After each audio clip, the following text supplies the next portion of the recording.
Okay, hi everyone, and welcome back to Financial Fox Smart Investing with market guru Zach Meir and Clem Chambers, who is gonna be joining very soon.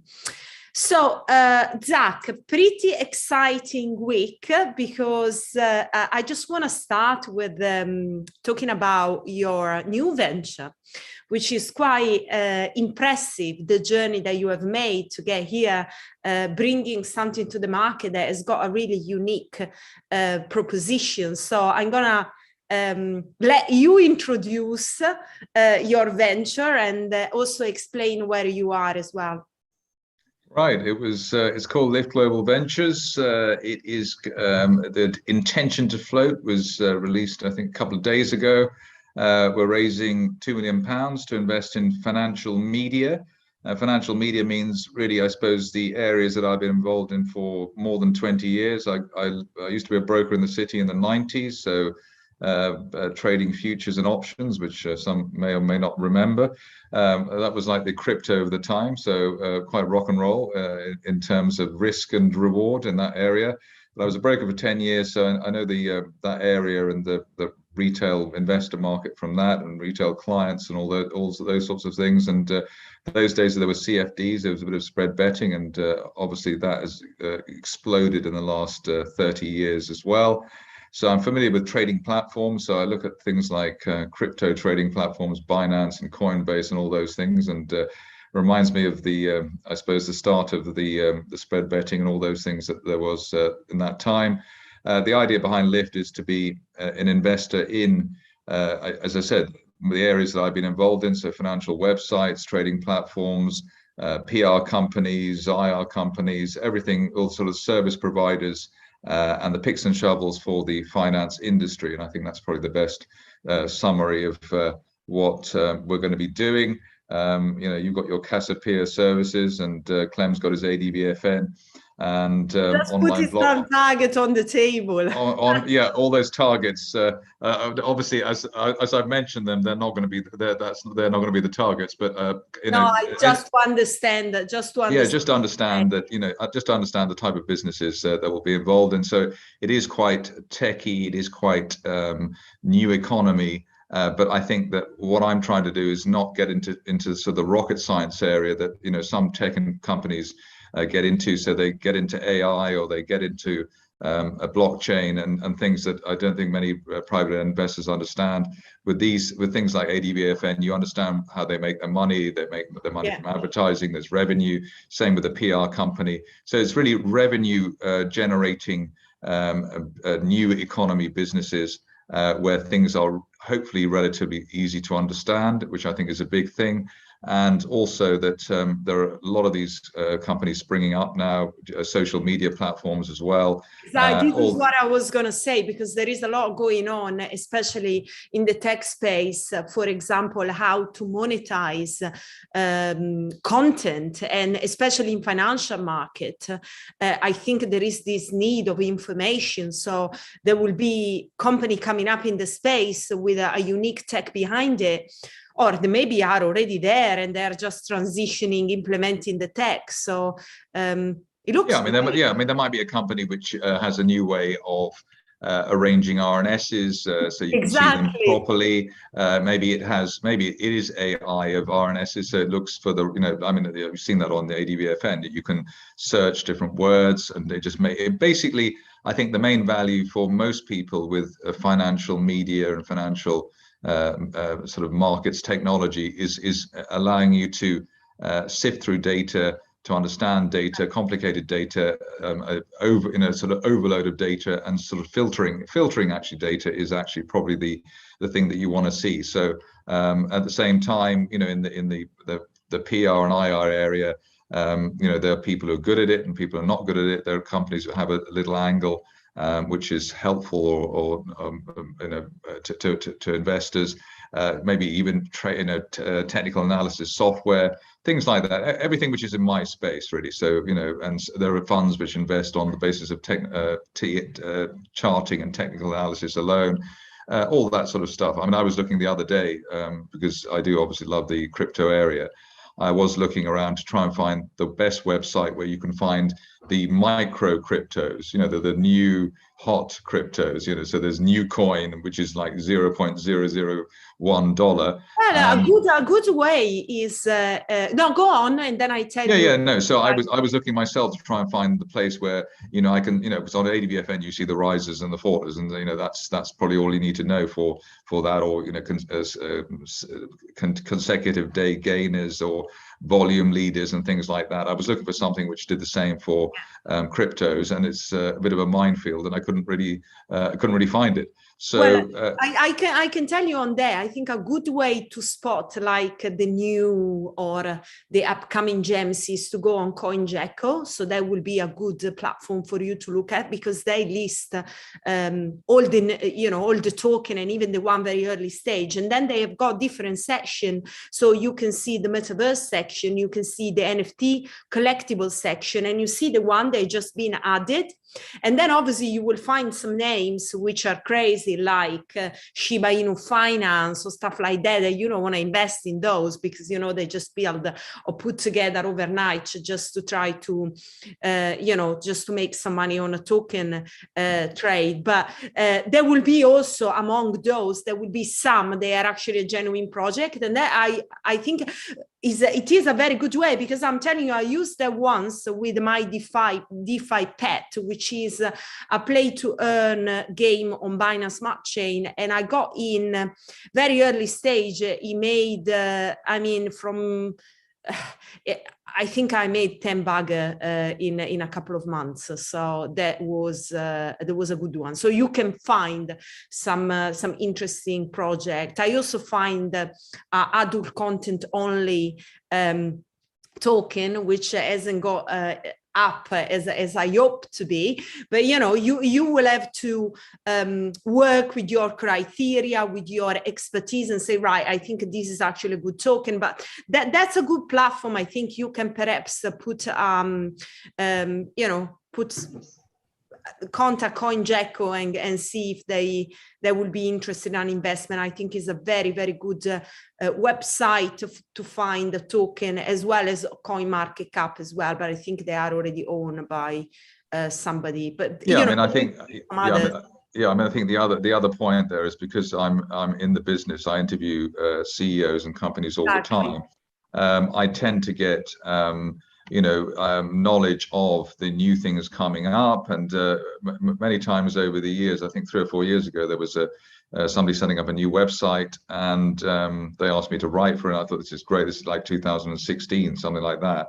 And I would have loved to have taken a stake in that particular website, because I knew that the lady who ran it was was very, very clever. She had a great team of writers, all that sort of thing. I think it's still going, actually. I might try and look it up. But you see what I mean? It's that kind of flow that I get. If you're going around the city as well, you hear about the deals and everything else like that. If you're hanging around Mayfair and all those sorts of places in the city. And so, and I had a lot of people asking me, sort of saying, well, we've got this great investment. Do you know, who might be interested in investing, etc. And obviously at that time, before Lyft, I wouldn't be able to really help them very much, apart from refer them to maybe somebody else that I know. So so those sorts of things, I think, have been that's why I'm doing Lyft. And I suppose the final reason for doing Lyft is that I've been looking at the stock market since I was 7, and I've got 48 years of knowledge of the ups and the downs. I always wanted to be involved or have a stock on the market, and it's sort of one of those ambitions that I think hopefully will come true and go well. Exactly. Well, I think it's very exciting. So, good luck with that. And the other thing is also, if Clem can do it, anybody can, really. That's the main thing. Exactly. I think this is all the point, because, until if you have a strong idea, you really believe in what you're doing, and you have got expertise and skills like you do, why not? Why not? Why you can't be the one? You can. It's just a question to have the right team members with you, the right advisor, the right strategy, and the capital at the end of the day. So if you can tick all those boxes, which are the boxes that any investors would like to see, I I just think that you can, you can put together a nice company and then build from there. And technology is definitely a space where, things are moving fast. You mentioned about data, and I think data is going to be very important, particularly in the IR space, but also in the PR space, because the way, for example, in the IR space, the way that companies, they always been there struggling to understand their investor base, right? Who are they? Who is my investor? They go to events, they go to conferences, also all the time to trying to get their brand out there, but also to try to engage with investors to get those data. So if they understand, for example, that in this specific market, this sector is driving, and that's the sector where they are, and maybe the investment come more from the US. I'm just saying something. Yeah, no, I mean, I think that's it. How to go and get the money, right? Yeah, that's the other thing. I mean, I think even it was a couple of years ago, there was somebody saying, we've got the data about our shareholders, and for some reason, a lot of them are based around Manchester or Sheffield, and we'll go and do a roadshow there. Exactly. So we can meet our shareholders. I think the final point, which is the maybe the main, in some ways the main one, one of the reasons for being the tech area being so interesting in the UK is that the UK tech ratings are, probably like a tenth of what they are in the US. And if you can find a scalable tech business that, from the UK, could then, also move into the US, you would then hopefully get the US rating after buying it for a UK price. And that is the great reward. And I think we've seen, one or two companies from the UK, they do well, especially in the biotech space, the pharma space, also just even in the technology space. They do well over here, and then they just move to the Nasdaq. Exactly. And so after listing on Aquis, maybe the final journey would be over there. But that's the point. That there is and raise bigger money. Well, Zach, listen, it seems great, and just. I think those are the points. I mean, it's a serious point. It's a serious issue that UK tech companies don't have the valuations, and they don't have the enthusiasm from investors that US ones do. And I think that is something that's a PR mission for Lyft and for you and for anybody else in this business to get. I mean, if ADVFN was in the US, which it is, but if it was listed on the US, exactly. it wouldn't have a 20 million pound market cap. We would certainly have a 200 million pound market cap, and it might even have a 2 billion pound market cap. Before Clems jumps in, I would like to hear your thought on the ADVFN major shareholding release on Monday, and what was your reaction? Well, my reaction is that I'm surprised somebody hasn't done it years ago. I think that from obviously going around with Lyft and talking to people, it's generally agreed that this space, let's say our space, is very, very hot at the moment. It became hot, I suppose, with the pandemic, because people partly started to realize the value of online communications, online financial data. People are sitting at home with not being able to go out in the pandemic, not being able to work, and they put their money into the stock market, and they needed to look at ADVFN, they need to look at Twitter to see what's going on, the bulletin boards, etc., etc. So the pandemic, I think, allowed people to appreciate our space. We call it the Steffi space and Zach space, much more than before. And I think one or two people sort of saying, it's the top of the market. I don't think it's the top of the market in our space. I think it's just actually the start of the market, and people will appreciate it. ADVFN has what the .com people called a first mover advantage. It's kept that advantage for 20 years, and I think that somebody building a stake is absolutely logical. And I'm not saying that again. I'm not trying to lead into any in potential investment, but it was a good example to have as a potential investment that a financial media company would make, because ADVFN is a key player in our sector. Yeah, well, I'm sure that we are going to see more. Without wanting to I'm glad Clem's not here, because I don't like saying nice things about him. No, exactly. That's why I wanted to touch about that. You know, I don't like to say nice things about him behind his back. Listen, coming back to Lyft, obviously you mentioned, I mean, you remind us about your background. What are the team members? Because I think that's important, you know, you don't invest in one-man band. You know, you want to have other people that bring to the table something useful for the company to progress. So just tell us a bit about that, and then we can move on. Yeah, I've got two people who are on the board with me at the moment. Might look for other people, maybe somebody younger and more hip and trendy like yourself. But at the moment, we've got the chairman is Paul Gazzard, who used to be a fund manager. He's currently CEO of Duke Mount, which is a renewable energy company. Okay. And he used to be, the main thing is that he was a fund manager at Panmure Gordon. And basically, he's what I would call the sort of classic city type. So he gives Lyft that city experience and city contacts and network, which, you know, some people might say, well, you know, Zach, you know, you've not really, you know, you haven't really had that board experience. He's had the board experience as a CEO at the moment, and he's been a non-executive director of many companies over the previous couple of decades.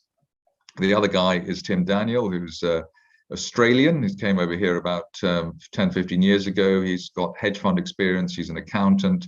And basically, to get to this stage from the seed round, and then you know, all the paperwork and all the dealing with regulators and exchanges, he's done it really, really well. And I'm really, really pleased with the way he's gone about the business.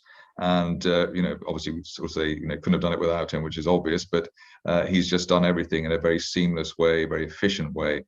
And obviously, you know, running a public company is there's a lot of detail, there's a lot of compliance and regulation, and he's been on top of that the whole time. So I'm really, you know, really impressed, because in a way, with that kind of thing, if you don't hear anything from him, it means he's doing his job properly, which he's done very, very well indeed. So very pleased with the team, the wisdom of Paul Gazzard, and the sort of the leadership.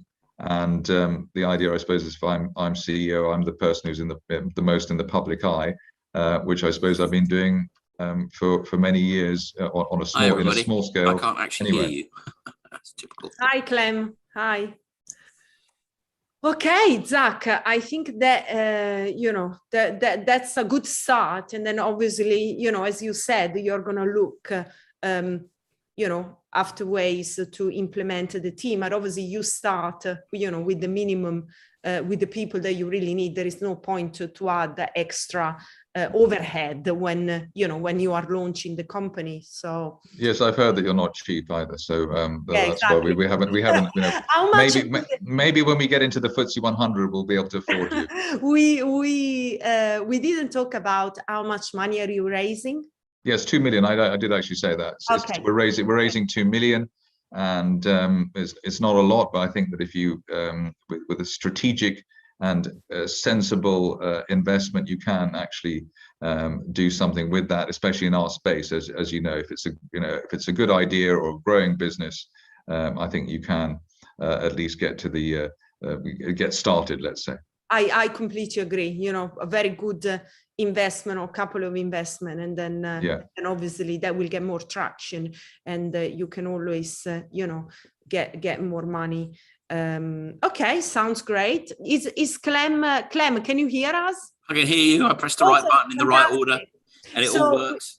We were discussing Zach's new venture. I think it's fantastic. He's going to have to scale me back now. It's 2 million. I'm just not going to be able to get my full clip size. I mean, you know, very disappointed about that. Well, no, it's either the share price of ADVFN goes down by 90%, or you know, or whatever. But it's actually quite ironic that I'm speaking to two people who are the leaders in their, you know, in this little field that we have, the financial media area, if you can call it. You know, Clem is the godfather of this area. And I have to say, over the years, you know, because I know Clem since he started ADVFN. I think it must be around that time. Yeah. And I've, you know, if you do what I do, ADBFN is a company that you love because you're on it all the time. It's your anchor in the markets. And as I was saying to Steffi earlier on, I mean, ADBFN is the type of business that Lyft would be interested in, and Cassiopeia Services is the type of business that because they're in my space, they're in my back garden of awareness and understanding. And I think it's very important. You see so many companies where you have the directors who go from mining to crypto to chair making to whatever it is, but I think it makes a difference if you've got management who are familiar and they are from their business, they are investing in the area that they have experience of. I think that makes a big difference. A lot of people are just professional board members who just go from flit from sector to sector. And I'm not sure that I mean, it might work sometimes, but when it goes wrong, it can be because of that lack of experience in an area which is not their area. Well, I think you've got, if you've got a mine in Zimbabwe, you've got to go to Zimbabwe. Yeah, that's the thing that a lot of people fall down on. They have a gem mine in Antarctica, and they never go to Antarctica, and you never see them with a woolly bobble hat on.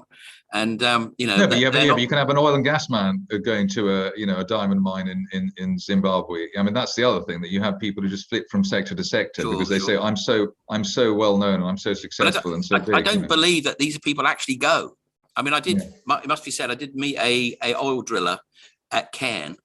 And she was a she oil driller, and she worked in Dublin, and she was drilling her oil wells by remote control from a desk in Dublin. So she had a joystick, and she would be drilling with a joystick from Dublin, wherever she was in Africa, her drill was. And I thought that was impressive. But I do think the hands-on, if you're going to be good at this, any game, you've got to be hands-on about it. And the further you get away from the point of operation, the harder it is to run a business well. And the experience, how important is that? I mean, the experience of that sector. Well, I mean, there's a lot of people that are highly experienced, but they think going to their daughter's pony show is more important than going to work. And I had a experience about 2 years ago when I was trying to contact, for IR purposes, a load of CEOs of AIM companies. And my hit ratio of people actually replying to my personal email written specifically for them was only 20%. So 80% of the people in the small cap realm were not replying to email from somebody who was the CEO of an AIM listed company that was a big channel for IR news for their undertaking. So I thought that was a very interesting dynamic, that people simply weren't attending. And I thought that, you can't run a business if you don't attend. No, and I think that's that's absolutely right. And I mean, it's one of those things that I do ask, if it's an interesting company, interesting news today, I will approach the company, and it's actually to get their news out because I know there are people in the market who are interested in that company. It's not even a transactional. There's no money changes hands. Just saying, you've got your news out today. Would you like to talk about it? And it's a free gig. And even then, you're right. You have people who just they just sort of say, well, I've already done one yesterday, or I did it for somebody else, or we did one last week, or you get all that sort of kickback. But what percentage actually return the email? Yeah, no, it's not great. I mean, I think that, but that's the sort of thing I was saying to Steffi, that I got into the stock market at the age of 7, but when the oil price went through the roof in 73, so that captured my imagination. And so I've got, it's taken me 48 years to get to this stage. But I think that if it's your thing, it's your passion, that does make a difference, and it especially makes a difference when the market goes volatile. In 2000, the dot-com crash, you had the global financial crisis, 2008, pandemic.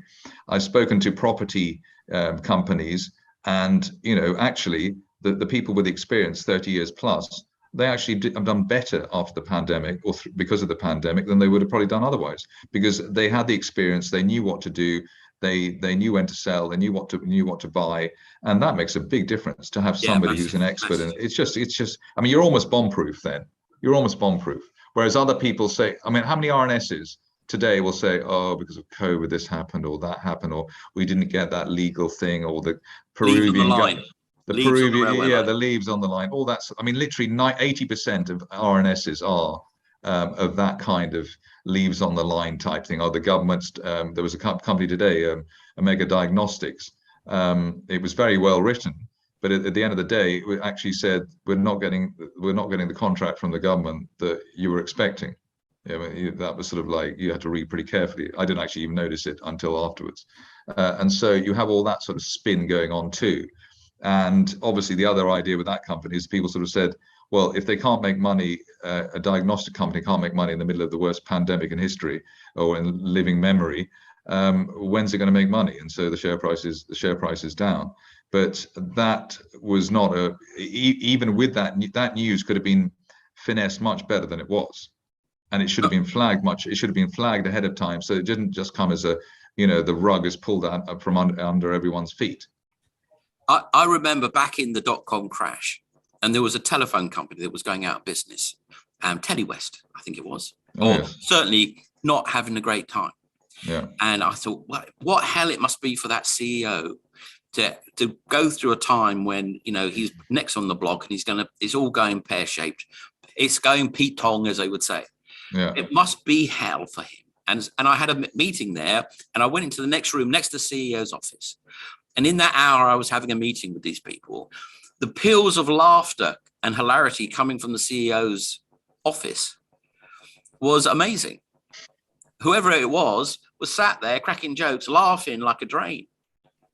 And I thought, how can you be the CEO of this business when it's fast heading towards, collapse? And we sat there laughing like a drain. It beggared at that point my belief. And it underlines that you really, to succeed or not fail or survive or not perish or whatever, you've really, really, really got to put your heart and soul on the line. And, if you're on the end of on the edge of destruction, you shouldn't be laughing out loud and cracking jokes as if it was, the Christmas party. And that told me, that was a big lesson for me. Serious management that are passionate, as you say, about the business. That's really quite key. And the difference between, say, for example, De La Rue, which was going down they make money, literally. They were going down the pan, and they got a good manager in, a good CEO, and now it's come back from the dead. So that is a perfect example. You see that time and time again. I mean, one right now, which I find quite shocking, is Johnson Matthey. They made the most lamentable RNS. Oh, we're useless. We are so useless. Yes, we can't compete. Oh, we're going to stop doing that now. It's like, it was just shocking. And obviously their share price collapsed because they basically sent out an RNS saying that one of the great specialty material companies in the world can't compete in the one of the next big things in specialty metals, which is car batteries. I mean, it was just absolutely lamentable. And of course, if you can't run a business and be competitive on a global stage, you ain't got no future, have you? Yeah. So the new boss was saying, we haven't got a future because we can't compete on the global stage in the next big thing for car batteries. Yeah, Clem, talking about that, there is another company that I remember we might be mentioning in the past that went down quite a lot this week, Hochschild Mining. Up like a rocket, or in this case, down like a stick and up like a rocket. I mean, but it's up today, but tell us a bit about the way that you read it. There's you could, and I'm sure Zach probably has, you could write books on investing in mining companies. And, it still goes without saying that the best way to ruin a gold mine is start digging the hole. And Mark Twain, 100 years ago, said, a mine is a hole in the ground with a fall at the bottom and a crook at the top. And so it is a very spicy sector. Now, one of the things is if you are quite good at mines and you've got one and you're digging out gold, people want to steal it off you. And the main people that want to steal it off you are governments. And the more messed up the governments are, the more they want to steal it off you. And the Peruvian government, which has been through a very entertaining time, if you like dark comedy, have come out and said, oh, you gold mines that employ so many people, generate so much economic activity for us, oh, you're all bad and you've all got to stop now. And obviously those mines just fell out of bed. I mean, I think Hochschild was down 57% on the day of that announcement. And I bought a little slug because I just can't resist buying a falling knife. And it obliged and bounced, and I sold it out. Well, today it's up 22%. Because I guess someone had a whisper in the ear of the minister of whoever, hey, whatever his name is, you better not destroy the mining industry in Peru. You realize that, you know, that's billions, and you'll destroy the whole Peruvian offering to companies to come from around the world to invest in our marvelous land. So they come around and said, oh, well, of course we respect the laws of the land. We didn't really mean it like you took it. No, no, no. So bang, up it's gone today. But that's the trouble with gold mines. You really want them in a decent country. And sadly, the highest quality, the A countries, the Australias and America, are outnumbered by the, you know, dodgy countries where property rights are not necessarily, or the right to life for that matter, are not necessarily highly respected. So if you are going to invest, you know, one of the things I've had trouble with gold, apart from the fact the blooming stuff won't go up, and Zach is being proven me wrong and he's being proved right, is that you have to go and put your money in these dodgy countries. And, you know, they can wake up in the morning and go, oh, yeah, we've got a foreign currency problem and we're going to confiscate all the gold. I mean, Centamin, a wonderful company, pays a massive dividend, fantastic. But it's in Egypt, which is not a bad country, really, but it's not like being in Sweden, is it? And so, yeah, just as a side issue, how many hundreds of years is it going to take for the countries which are not like stable jurisdictions to realize that there's only one way really of running yourself, and that's the, you know, the sort of the Western style democracy, you know, obviously, even though it has its issues. Do you think this, you know, the world is ever going to wake up? I mean, it's not as if they can't see how to do it. Well, they're undermined. They're undermined by the West, and other big powers go out and undermine them. Aren't they undermined by themselves? Aren't they undermined them by themselves? Well, no, not. I mean, not really. But you could say yes. But the countries that play the great game, I mean, we know who they are. They have all sorts of tools to undermine these countries. One of them, of course, is foreign aid. But they go and they dump foreign aid on them, so they can't have their own industries because they're undercut. I mean, if you start sending out truckloads of containers, untold containers, loads of clothes to these countries, funny enough, they don't have a clothing industry because you get your clothes for free. And you can't develop because you're being undermined all the time. I mean, none of these wars that you see, well, where are they getting the weapons from? They don't make Kalashnikovs. They don't make, you know, they don't make missile launchers. They don't make that stuff. They haven't got a weapon industry. Where is it coming from then? Yeah. Oh, well, we can't stop arms dealers. Well, you can't because they're yours. They're your arms dealers. You're selling it to them. Yeah. And of course, oh no, well, it's nothing to do with us that they're using these weapons and that weapons. Don't you think that America and Europe, and for that matter, Russia and China, can stop the international arms trade? Of course they can, but they don't, because it's part of their game, isn't it? And all these countries, more worried about money laundering. Let's say money laundering is probably less important than controlling arms. No, money laundering, that's just that's a boondoggle. They're not worried about money laundering. They're worried about tax avoidance and evasion. And all you have to do is go to a place like Dubai and look around. It's a city built on money laundering. Yeah. And I'm sure they'd be delighted to hear that. all this property in central London, owned by people from all over the world. Why is it in the US they don't do KYC and AML on property? Why is that, I wonder? Because they don't want to stop it. Yeah, they do want to stop people hiding their money so they don't pay taxes. That's what that's all about. It's nothing to do with but they money. Don't mind people who haven't paid their taxes from other countries going to America and buying up huge swathes of New York. Yeah, of course they don't mind. Of course they don't mind about that. But yeah. the locals have to pay tax, but it doesn't matter if the other people come in. And the locals have to get KYC and AML'd all over the place, left and right. But if you fly out of Afghanistan with a chip in your ear, with a few tens of millions in stolen money from the 3,000 policemen that didn't exist, yeah, and you land in America because you were so for freedom in Afghanistan, go buy as much land as you want. I think somebody already did that, actually. I think they've stolen your idea, as well as the money. I think many years ago, I went to a restaurant and the president of Afghan's brother owned this big flash restaurant. Oh yeah, how was that then? How did that happen? Hard work. Hard work, obviously. Yeah. I mean, it's all those poppies Hard work getting the money in Afghanistan, no doubt.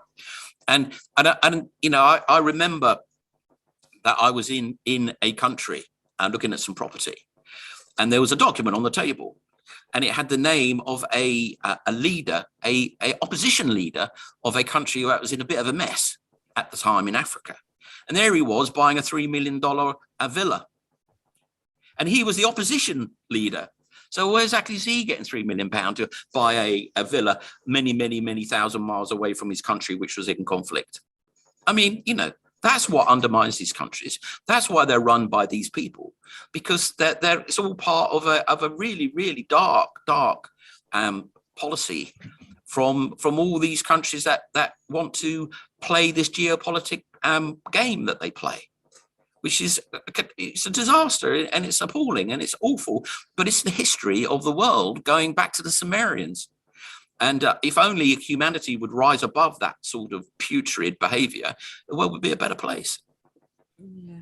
Well, thank you. That's the end of the party political broadcast. Exactly. But let's go back to some stock shares and anything else that caught our eyes, maybe since last time we talked. Well, I mean, I've got to say that I think crypto is looking interesting, even though it looks quite shaky. I think it's also looking quite strong. And the new thing is definitely the metaverse. And you know, I piled into a bit of metaverse, and it went up rather well, and I got back out of it again. And I said to someone this morning, I said, well, I'm glad I got out of the Avagotchi. I played that right. I mean, you know, at least it's not $3 now. You know, it went back down to almost where I bought it after I sold it at a nice profit, and they went, oh, it's $3.12. And the funny thing was, I go to the chart, and literally 30 minutes before I'd spoken, it had gone up from 260 to 315. And you know, that is, and I said, I don't want to be in that long term in that sort of market. But that's where it's happening. If you're a trader, that's where the fun and games are, and the sizzle is in this market. I tell you what, who's got the button to bring up a chart? Do you want to see an interesting chart? Okay, go on. Okay, IMB. Pull up a year. IMB, Imperial Brands. Imperial Brands. This is tobacco, that wonderful, glorious, ethical product. All right. That throws off big dividends, and they throw off a big old dividend. So, actually, yeah, there you go. Now it looks even better on their quote, I think you'll find. But yeah, pull up say 2 years or 3 years or something like that. No, IMB, not RBD. No, we don't want to see that. We don't want to see that one, I can tell you. That's strange. I put IMB. Yeah, just hit return. Click draw, yeah. There you go. Yes, it seems, yeah, we were stuck with the... Now, oh, it looks even better on that chart. Yeah, so very nice. you could, if you maybe, leave it as it is. So you see it's going down and down and down. And if you pull back for 3 years, that's 3 years, you see it's just gone down. And it stopped going down. We like it when it stops going down, because it means it's probably not going to go down anymore. And then the volatility that you see, i.e. the uncertainty in the price of that share, has died away. And now it's just gone dead, right? It's not going anywhere. It's not going up. It's not going down. It's not shaking about. It is just sat there like a dog having a sleep. Now, for me, that says takeover. And the reason it says takeover is, you know, if it's going to be taken over, pretty much everybody knows. Yeah, and of course they can't do anything. They can't, because they're going to have to explain why they were buying and selling. Oh, that's better. Leave it there. Yeah, it's great. They're going to have to explain themselves. Why didn't you buy a lot of IMB just before the takeover? And they have to go, oh, well, I didn't know anything. So they just stop. Yeah, so the volatility goes out of the whole thing. And obviously no one's going to want to sell. And nobody really wants to chance their arm at buying, because they might get in trouble. So it goes dead. And that is that is the sort of chart that to me is heavily indicative of a turn, anyway, at least a turnaround. And so I think that's a very, very, very, very tasty chart. Well, fortunately, I suppose, or unfortunately, I've got a shed load, so I don't think I can buy anymore, which is annoying. Because, you know, I'm not the sort of person that goes all in. I have a nice diversified portfolio of of risk. Well, I've got to obviously do my Lift Global Ventures activity, so I'll just leave you with one stock. Okay, go on. which I interviewed yesterday, Gunsind. Oh, okay. Oh, you hit a nerve there with Steffi. I have got preconception, but yeah.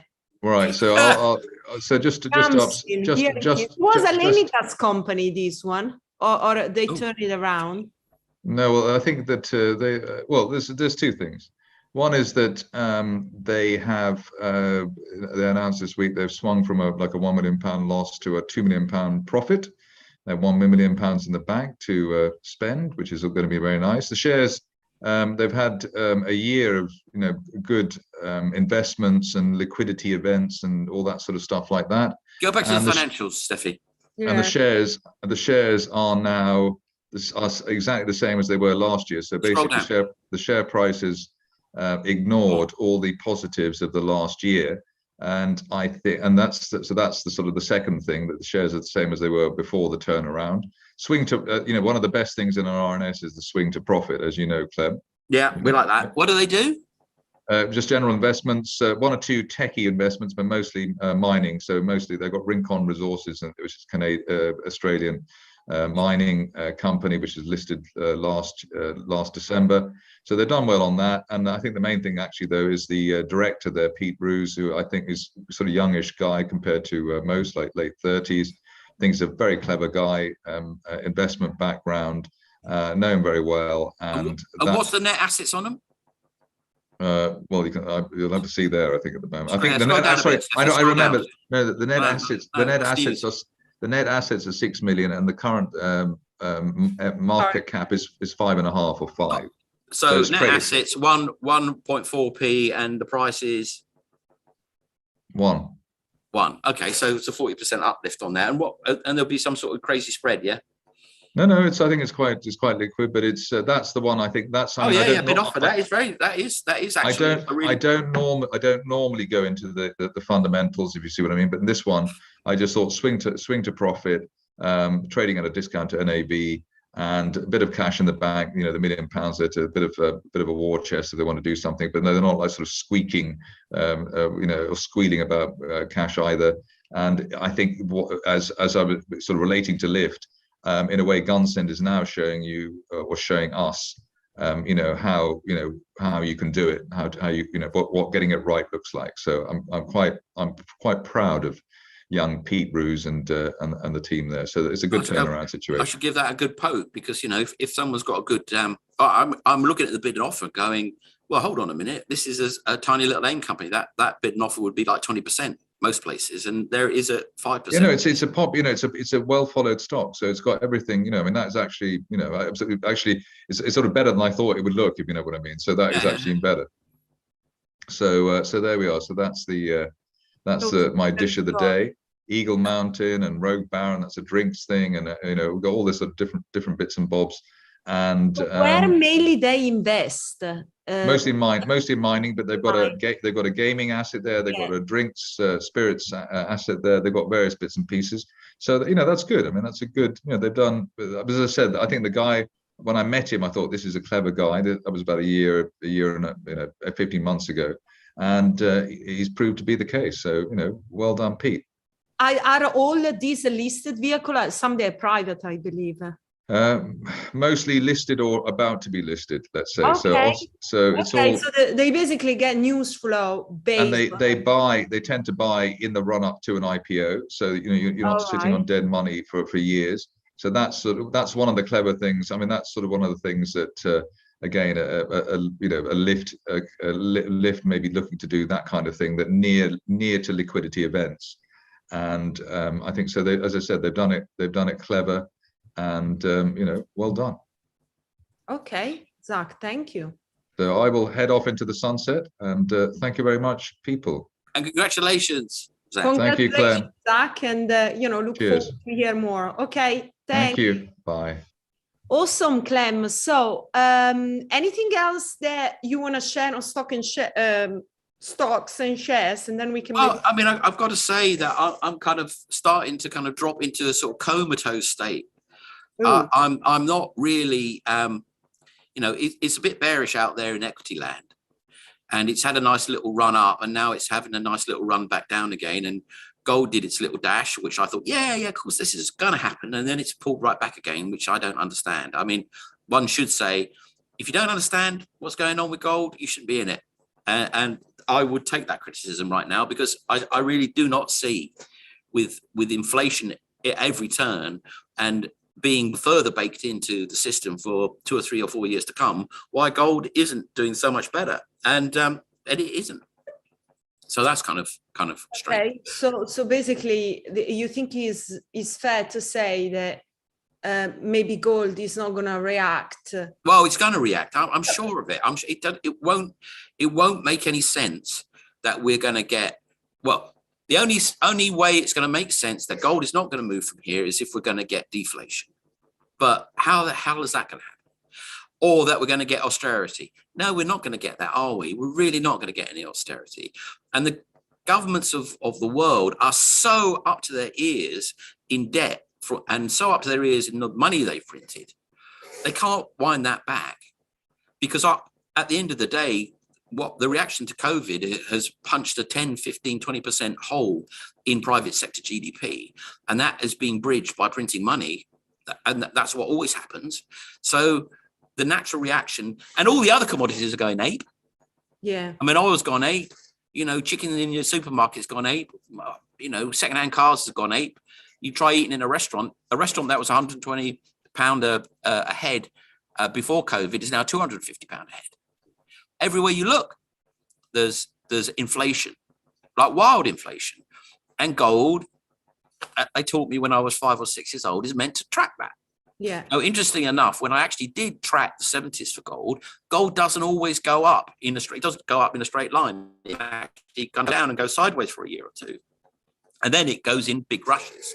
So maybe that's what we're dealing with now. But it's really irritating. I rather like the big fat dividends they're paying. Okay. And BHP, for example, went on a big run last week, and to me, it's blooming obvious that thing's going to go nuts, because apart from the fact that it's in commodities which go nuts in inflationary times.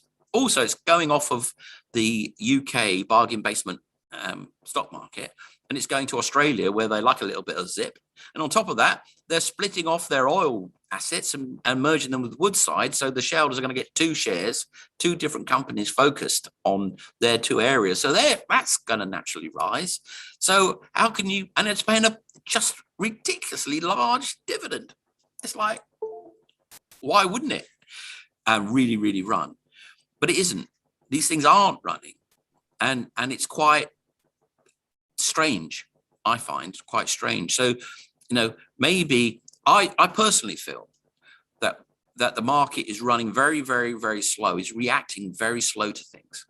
And the reason for that is the work from home environment has put a damper on the reactivity of market participants.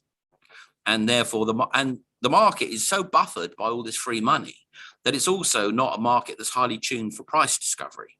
So you've got big lags and strange behaviors going on, and that makes it very difficult to navigate. So in an extent, I don't have much appetite, because I know that it's not behaving the way that I'm expecting it to. So either the market's wrong or I'm wrong, and it's more likely to be me than the market.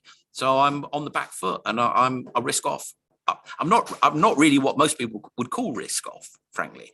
But for me, I'm risk off, because I'm waiting and seeing. I'm positioned. I can go a lot more into the market, and I can pull out or whatever. I've got lots of flexibility. But we're in a very funny interregnum, I think, is the way of looking at it, because the market, most people in the market, they're not old gaffers like me and Zach who've seen inflation and know what inflation is. They have no idea what it is. And they're going, well, this price just went up. I don't get it. What's going on there? It's called inflation, mate. Oh, what's that? I've never lived through inflation. I've never seen it before. I've lived in America and Europe. We don't have inflation anymore. Japan don't have inflation anymore. So they don't have a visceral reaction to it. But at some point, well, and if they do, they buy property if they've got the money. So at some point, I think there will be a moment of clarity, and we'll see some interesting behavior. And I think that will come next year. Okay, fine. So it's like a moment where we have just to be more careful, do more stock picking, and see how the market reacts. Well, it's quite interesting because I spent many years specializing on the kind of trading side of these things, on buying the dip. So you wake up at 7:50 and you're looking at the market and somebody's had an accident and you go, oh, that's going to be interesting, and it opens and it crashes, and you can time that. Or it's an interesting game that once you get good at it, it's quite, it's nice. You can make yourself a few thousand trading that. And it changed about 4 months ago. And so now it's behaving strangely. But recently it's now getting back into a pattern again. And that pattern is what I will probably trade when I wake up bleary-eyed at 6:30 in the morning. And it's back. So again, it's gone from a dynamic which was very well established into a period of chaotic market behavior, which was unpredictable, and therefore you can't make money out of it. And it's reverted into a kind of predictable behavior again. So, somebody pulled a lever somewhere and it's gone clunk. We're in another gear now. And, you have these epochs when you're in a market that behaves. I mean, the market up to the beginning of Easter of this year, you couldn't put a foot wrong, could you? Everything you touched would turn to gold. And then suddenly everything you touched turned to mud. And now, so the environment changed. And I think the environment again is going through a change now. And we'll see what next year brings. But, it's a very dangerous environment because the money that's out there is, really making the market quite dangerous. Because if you look at Tesla, you can put all your money in Tesla and wake up one morning and you lost 75% of it. Because how can a car company be worth $1 trillion? Or Apple, for that matter, how can it be worth half the price of an iPhone for everybody on Earth? On this, Clem, I have a question that I meant to ask you about Facebook, because I remember before pandemic, you were quite positive on what they were doing during the pandemic. And now they are entering the metaverse. So do you see Facebook well placed to actually increase value as a company, obviously in its shares? Well, I personally think that they've rebranded themselves because when you rebrand yourself, you make it harder for people to give you grief because people forget you. What they're called. It's like a magician. It's like a card trick. It's a misdirection. And they've really been. I mean, look at Google. They called themselves Alphabet. Who thinks of Google as Alphabet? Nobody. But that's the company. It's Alphabet. Yeah. Right. So there's it's a psychological trick to take a bit of pressure off because people, they think Facebook and they've got this whole mental picture that goes back a decade of their interactions with Facebook. And therefore that can cause them to be, it's a legacy that isn't necessarily a great one. So you change the name, you rebrand, you change your livery and all that. And a lot of that falls away. And I think that's what they're trying to do. They're trying to do what Google did, which is do a misdirection. And I think they'll achieve that. Now, I know for a fact that Mark Zuckerberg is a VR fanatic. Oh, that's a kind of unkind way of putting it, but he loves his VR. And because I kind of stood 10 feet away from him amongst his VR group a few years ago. And the VR group that was doing VR stuff was 5 foot away from his desk. That's how much, in a place with 27 buildings and in each building like an aircraft carrier. Right next to his desk was the metaverse stuff, or what people now would call metaverse stuff. So right. He is a metaverse, fanatic, or he's totally into that concept. I actually think that it's not necessarily going to talk very strongly to the Facebook audience.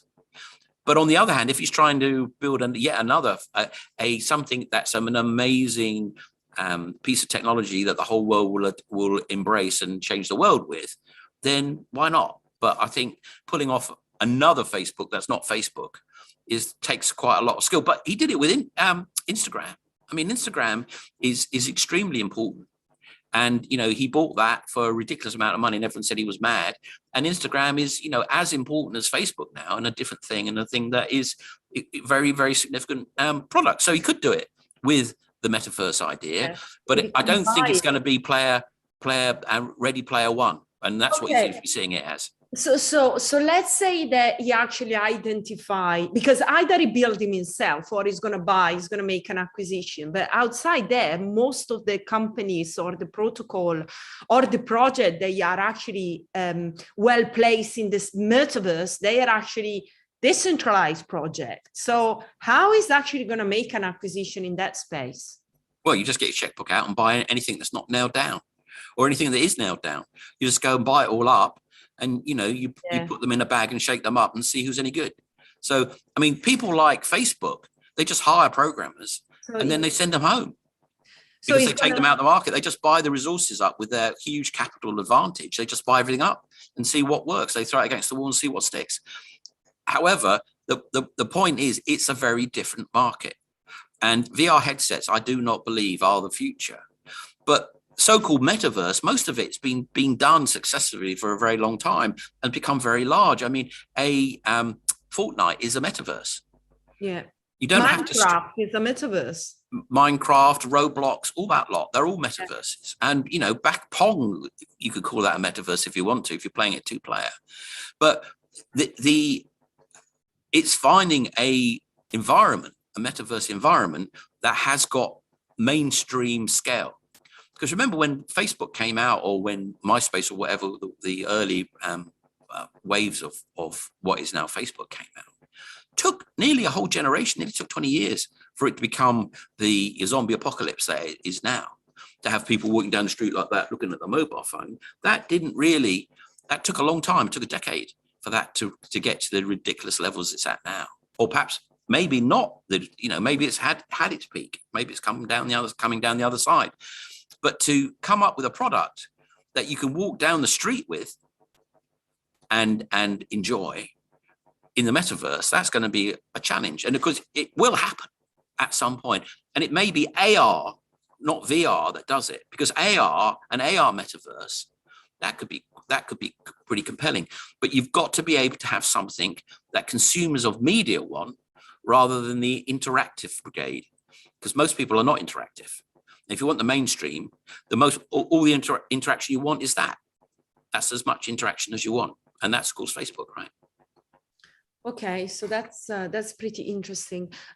Going back to the crypto space, but it's just a matter of time. By the way, someone will come up with it, and most people like me will go, or I did that, or yeah, that was obvious, or someone's done it before, or wow, that's amazing, or that's really stupid, no one's going to use that, and everybody will.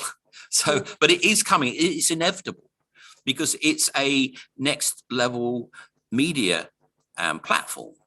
The question is, what is the killer app that will turn everything on its ear?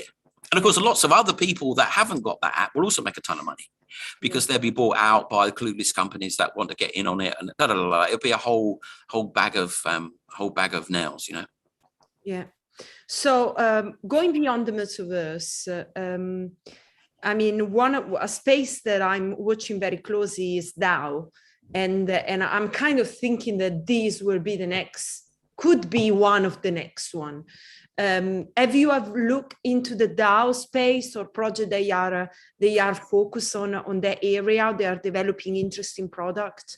Well, I was chatting with somebody actually this morning, and I was raving about certain economic, political, social things, and and everybody goes, oh, I shouldn't be allowed. Oh, this is going on. Oh, it's and all the politicians. Well, if you want to change the world, really, you want to change the political system. And apart from, starting the Bader-Meinhof, the one way to do that is the DAO, because that is potentially the next level of political structure. Because if you think about the current political structure, it's based around Industrial Revolution and the shift from horseback to the railway train.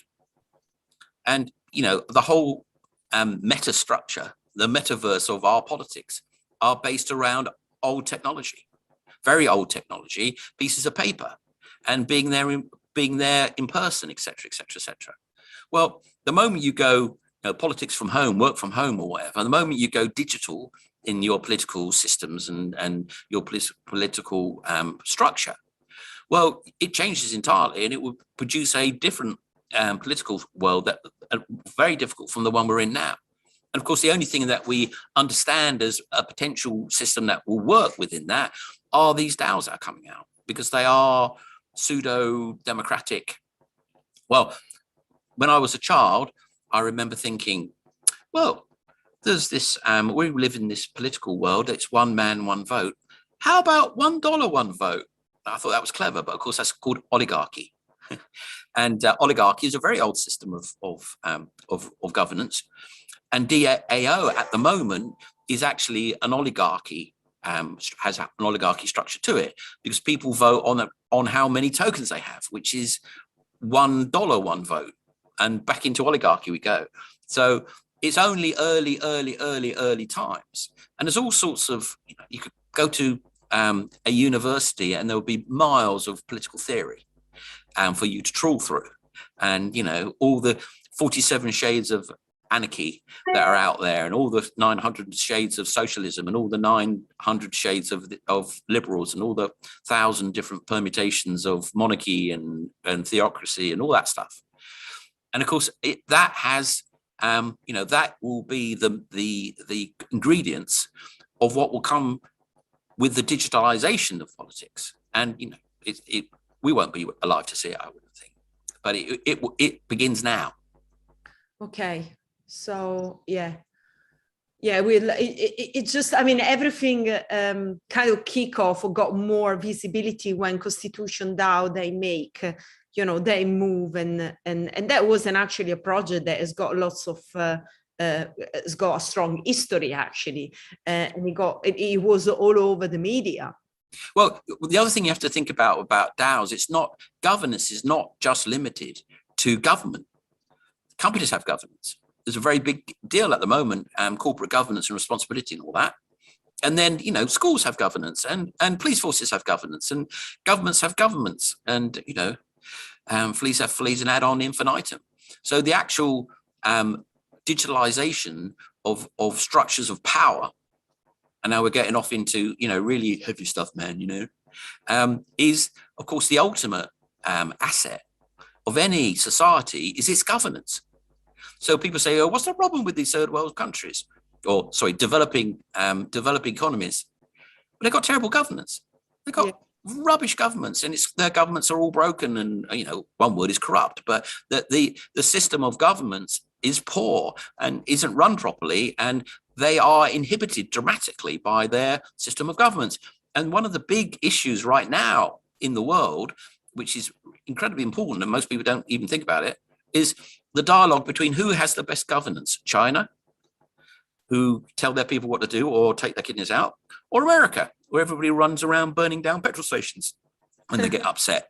And everyone say, oh, America, what a load of rubbish that is. Can't they have a better system than having all these terrible politicians that are rubbish? Can't we be more like China? Look at how well they're doing with their economy and all that sort of stuff. And, people are suggesting in certain quarters that China's totalitarian system is somehow better than our crazy, fragile democracies. Well, that's a pretty scary debate to be even having. But of course, that is the outcome of America versus China in the next 10, 20 years will be down to their governance. And that is the operating system of our planet, of humanity, is the quality and systemics of governance. And DAOs, I always get it wrong, not DOAs, DAOs speak to the digitization of the core principle of our society. And so that's, very exciting.